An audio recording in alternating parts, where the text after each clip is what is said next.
बच्चों, इस वीडियो में हम सॉल्व करेंगे एग्जाम्पल 3.3। आप वीडियो को पॉज करके क्वेश्चन रीड कर सकते हैं। मैं आपको क्वेश्चन एक्सप्लेन कर दे रही हूँ। एक इलेक्ट्रिक टोस्टर है जिसमें नाइक्रोम को यूज़ किया जा रहा है फॉर इट्स हीटिंग एलिमेंट।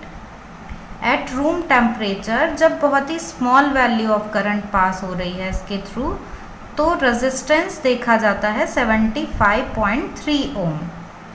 अब उसके बाद जो टोस्टर है उसको कनेक्ट कर दिया जाता है 230 वोल्ट सप्लाई से, और कुछ सेकंड बाद करंट सेटल हो जाता है एक कांस्टेंट वैल्यू 2.68 एम्पियर पर।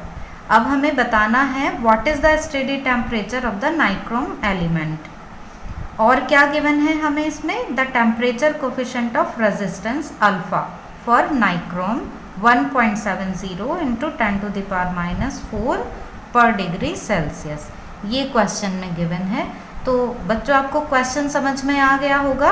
अब हमें इसमें फाइंड क्या करना है, हमें फाइंड करना है steady temperature of the nichrome element. Initial temperature हमें गिवन है।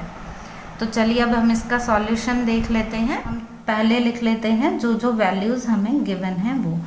तो हमें इसमें इनिशियली जो टेम्परेचर दिया हुआ है वो है room temperature, T1 is equal to 27 degree Celsius, ये गिवन है हमें। और इस टेम्परेचर पर नाइक्रोम एलिमेंट का रेजिस्टेंस गिवन है हमें 75.3 ओम, ये गिवन है। अब बच्चों, इसमें 230 वोल्ट की सप्लाई से टोस्टर को कनेक्ट कर दिया जाता है, तो V इज इक्वल टू है 230 वोल्ट। करंट सेटल हो जाता है 2.68 एम्पियर पर। कुछ सेकेंड बाद इतना करंट फ्लो होने लगता है, ये स्टेडी वैल्यू ऑफ करंट है। तो बच्चों, हमें V और I की वैल्यू गिवन है, तो हम R2 फाइंड कर लेंगे V अपॉन I से। V की वैल्यू है 230, I की वैल्यू है 2.68। हम डिवाइड करते हैं तो हमें मिल जाता है 85.8 ओम डिवाइड करने के बाद। तो हमें R2 की वैल्यू मिल गई 85.8 ओम। R2 भी मिल गया हमें। T2 बच्चों हमें फाइंड करना है टेम्परेचर। इसमें पूछा है ना कि इस टाइम नाइक्रोम एलिमेंट का टेम्परेचर कितना हो जाएगा, और हमें गिवन है temperature coefficient of resistance alpha 1.70 into 10⁻⁴ पर डिग्री सेल्सियस। ये वैल्यूज़ हमें गिवन है बच्चों। तो अब हम इन वैल्यूज़ को फॉर्मूले में पुट करके फाइंड कर सकते हैं T2। लेकिन उससे पहले हम ये देख लेते हैं कि हमें क्वेश्चन में बोला है कि करंट को सेटल होने में कुछ सेकंड का टाइम लगता है। तो वो कुछ सेकंड का टाइम क्यों लगता है उसे देख लेते हैं। बच्चों, इनिशियली रूम टेम्परेचर पर ये रेजिस्टेंस गिवन है और हमें बोला गया है नेग्लिजिबली स्मॉल करंट फ्लो हो रहा है इस टाइम।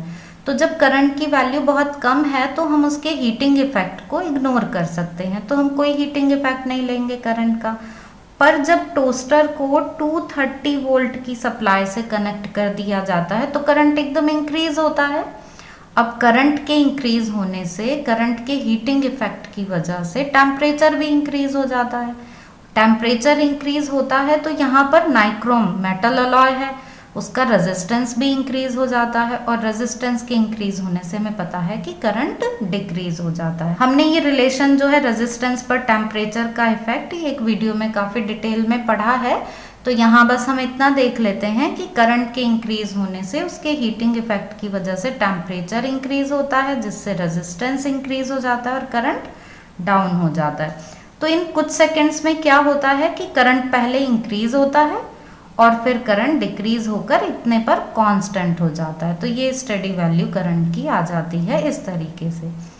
अब हमें ये वैल्यूज़ पता है, हम इसमें फॉर्मूला अप्लाई कर देंगे। RT is equal to R0 1 plus alpha delta T। आपको ये फॉर्मूला याद होगा ना बच्चों, ये फॉर्मूला पढ़ा है आपने। इसी फॉर्मूले को हम ऐसे भी लिख सकते हैं, RT minus R0 is equal to R0 alpha delta T।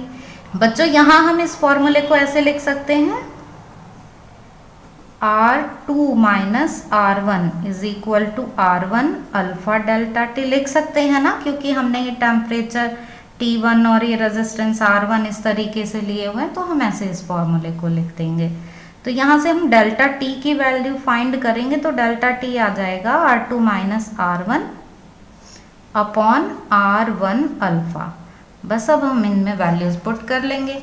R2 की वैल्यू है हमारे पास 85.8, R1 की वैल्यू है 75.3, R1 75.3 और अल्फ़ा की वैल्यू है 1.70 इंटू 10⁻⁻⁴। अब बच्चों बस हमें कैलकुलेशन करनी है इसकी।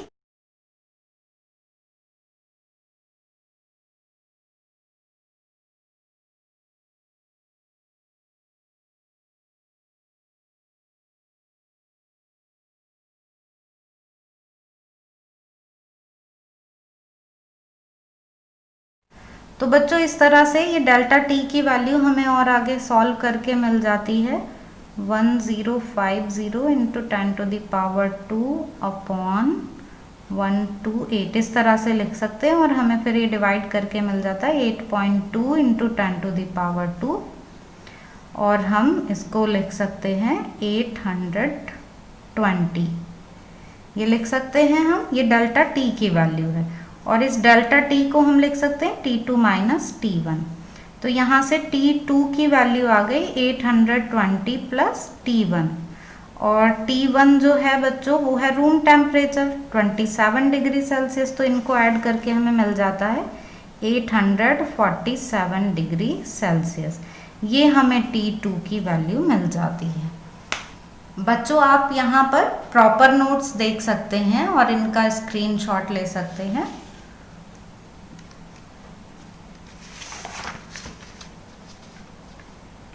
ये हमें आंसर मिल गया है 847 डिग्री सेल्सियस।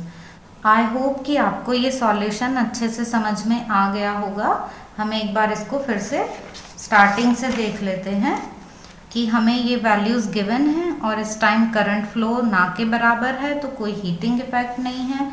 फिर इस वोल्टेज से कनेक्ट कर दिया गया तो करंट इंक्रीज होता है पहले, फिर हीटिंग इफेक्ट की वजह से टेम्परेचर इंक्रीज होता है, रेजिस्टेंस इंक्रीज होता है, तो करंट थोड़ा सा डिक्रीज होकर इस वैल्यू पर कांस्टेंट हो जाता है। अब हमें V और I गिवन है तो हमने इससे R2 की वैल्यू फाइंड कर ली है।